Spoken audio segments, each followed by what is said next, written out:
Endless questions about wine etiquette, to decant, not to decant, to swirl, not to swirl. But in the Caribbean, one of the biggest problems that people who love wine face is the temperature.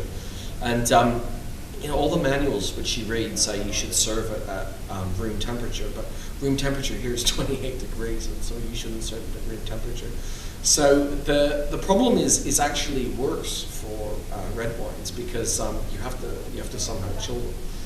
So there's no easy way around this, but what I suggest is as follows. If you've got a white wine and it's in the bottle, leave it in the ice bucket. And if it's getting too cold, when you pour it into your glass, just leave it in the glass for here really not very long, and it's going to warm up to the temperature you want. So that's an easy win. So for whites, you can just pour.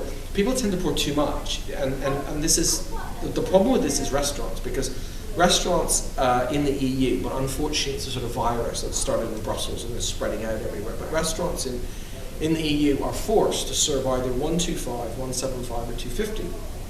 Now 250 is a third of a bottle, so that's sort of a goldfish bowl that you've got, and you should serve much less, 125 or even less. You can always top it up. So just pour a bit into the glass. If it's too cold, we'll wait. A little bit of patience. Give it a swirl it in your hand if you want, and that'll warm it up. And then for the red wines, a bit more tricky, but what you need to do is decant them. So any red wine, just decant it. Once it's in a decanter, then you can put it on a sort of bed of ice cubes in a bowl, and put the ice cubes in the bowl, and then put the decanter just sitting on that.